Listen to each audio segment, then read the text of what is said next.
Apa kabar kalian anak-anakku? Baik, alhamdulillah, luar biasa, Allahu Akbar.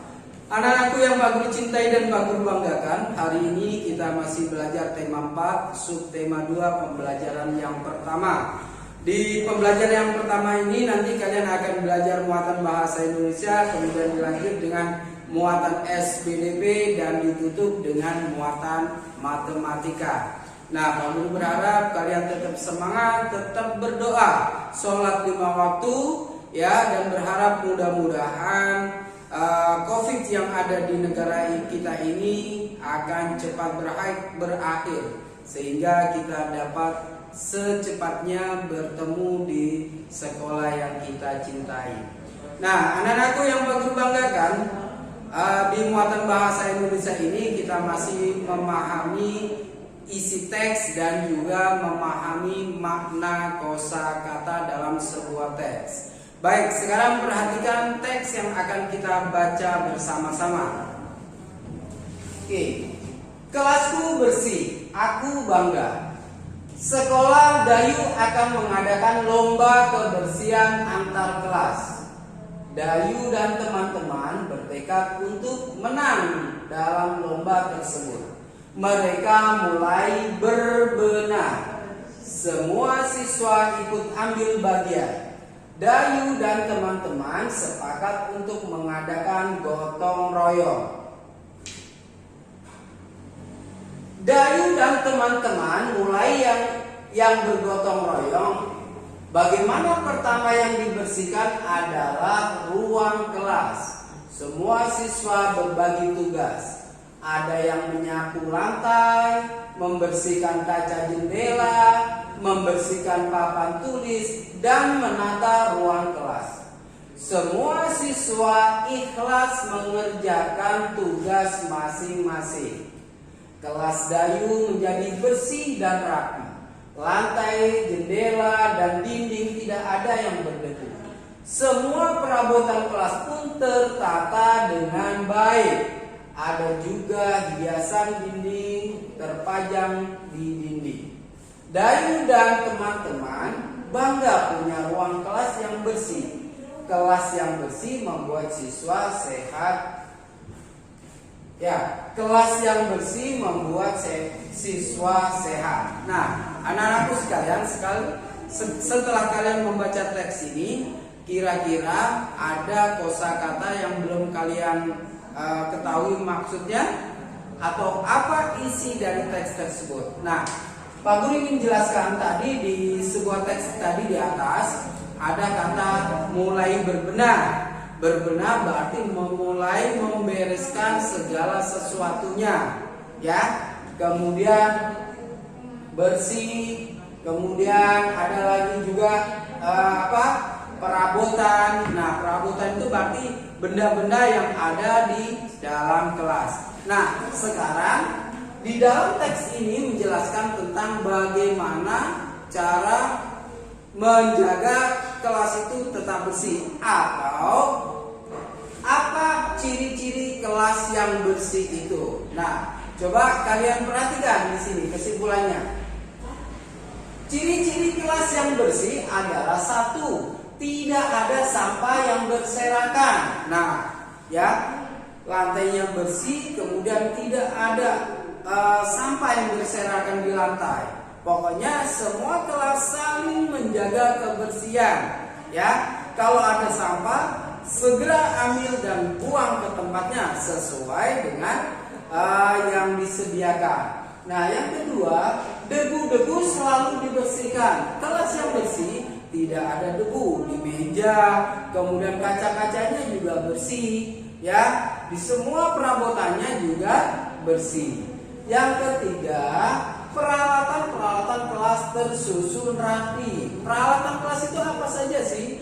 Ada penghapus, ada spidol, kemudian ada gambar-gambar, ya, ada bingkai foto segala macam. Itu tertata rapi, tidak tidak berantakan, tidak tercecer di mana-mana. Nah, yang keempat, kelas dicat dengan warna yang menarik. catnya bersih, ya, menarik, dilihatnya juga senang, nyaman, ya.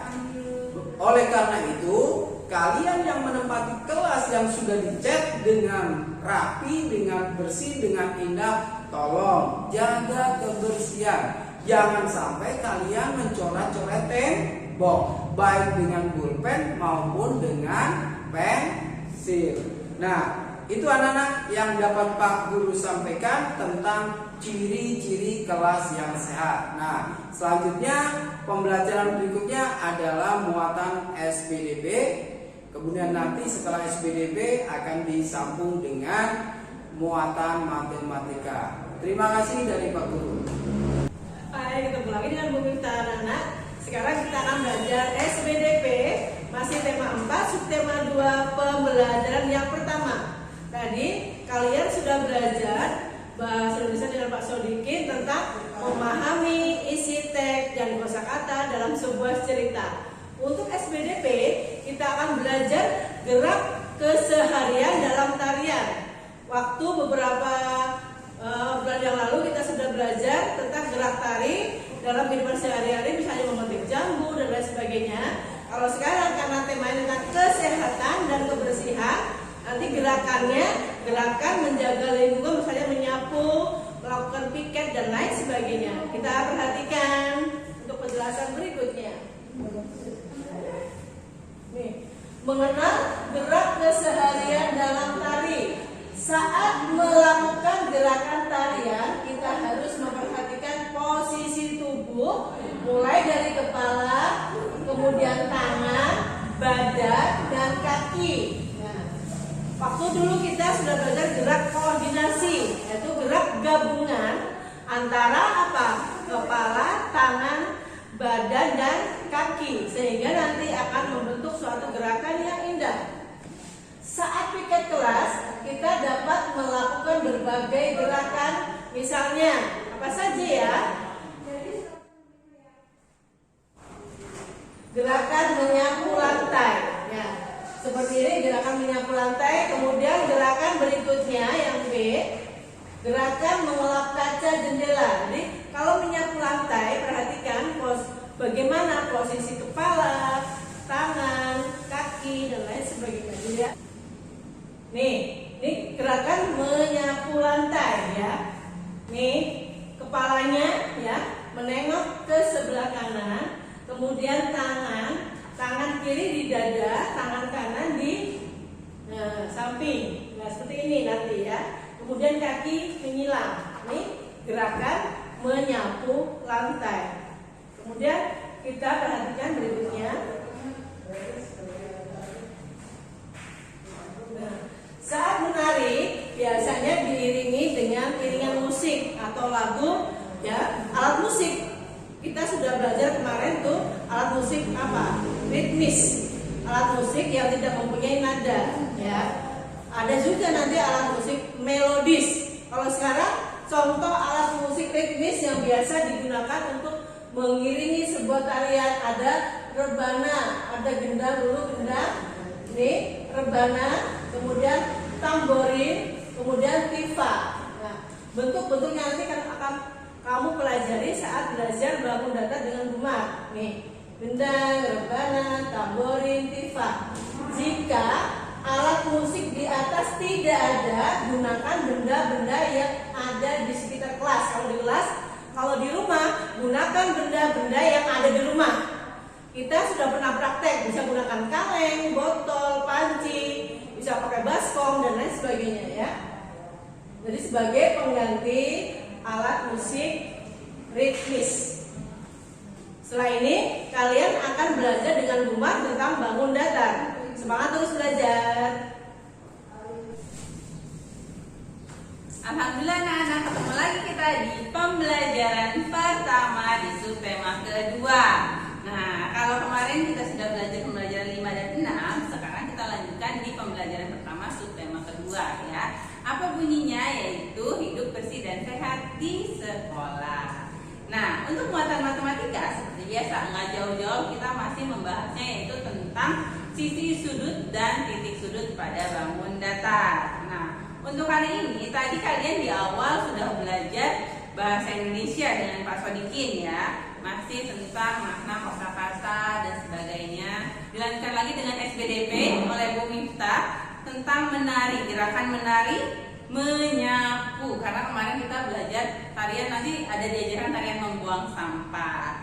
Nah, pada saat tadi kalian belajar menari, kalian diiringi oleh alat musik. Nah, sekarang kita perhatikan baik-baik. Nah, ini alat musiknya ya, ada tipa dan gendang. Nah, mereka itu mempunyai motif. Nah, lihat, motif-motif ini membentuk sebuah bangun datar. Ada segitiga dan layang ya. Nah, segitiga ini segitiga sama sisi, dia masuk ke bangun datar segitiga karena punya 3 buah sisi. Sedangkan layang-layang ini masuk ke bangun datar segi 4. Kenapa? Karena dia memiliki 4 buah sisi. Nah, tugas kalian hari ini itu nggak terlalu sulit, mudah sekali. Ya, Bu Guru akan mencontohkan kalian nanti tinggal melanjutkan lagi. Ingat baik-baik, nah, segitiga siku-siku, segitiga sembarang, segitiga sama kaki masuk ke dalam bangun datar segitiga. Sedangkan persegi panjang, persegi, layang-layang, jajar genjang, trapesium, belah ketupat itu masuk ke dalam bangun datar segi 4. Ada lagi segi banyak itu ada segi 5, segi 6, segi 7, segi 8, segi 10 dan seterusnya. Nah, sekarang perhatikan baik-baik gambar di sini ya. Oke, perhatikan baik-baik. Tentukan bangun datar sesuai dengan banyak sisi, sudut dan titik sudutnya. Di sini hanya ada 2 buah, yaitu yang sisinya 3, sudutnya 3, titik sudutnya 3, serta yang sisinya 4, sudutnya 4 dan titik sudutnya 4 ya. Nah, perhatikan baik-baik. Gambar A ini apa ya? Siapa yang masih ingat? Betul sekali, cerdas. Gambar A ini adalah trapesium sama kaki. Cuma kebalik ya nak ya. Trapesium sama kaki. Lalu yang B, segitiga sama sisi. Oke, pintar. Yang C, nah ini yang dari kemarin tertukar. Kalau ini nih yang serong, dua-duanya serong ya. Nah, ini namanya jajar genjang. Oke, jajar genjang. Nah, sekarang kalian diminta untuk memasangkannya. Kira-kira, nah si jajar genjang ini nih, dia masuk ke mana? Ke sebelah sini atau sebelah sini? Nah, coba kalian lihat garisnya ya anak-anaknya. Tuh, jadi jajar genjang ini masuk ke banyak sisinya 4, titik sudutnya 4, sudutnya juga 4. Lalu kalau yang trapesium, nah ternyata sama ya, trapesium juga sama. Jadi nanti tugas kalian hanya tinggal menarik garis saja, dia masuknya ke yang mana, seperti itu ya anak-anak. Alhamdulillah pembelajaran 1 di subtema 2 sudah selesai. Nah, kalian tinggal menyimak videonya lalu mengerjakan tugas yang diminta oleh Bapak Ibu guru. Setelah itu jangan lupa ya cuci tangan, makan makanan yang sehat, terus beribadah dan sebagainya. Seperti biasa yang selalu guru ingatkan untuk kalian menjaga kesehatan. Sampai ketemu lagi di pembelajaran berikutnya. Wassalamualaikum warahmatullahi wabarakatuh.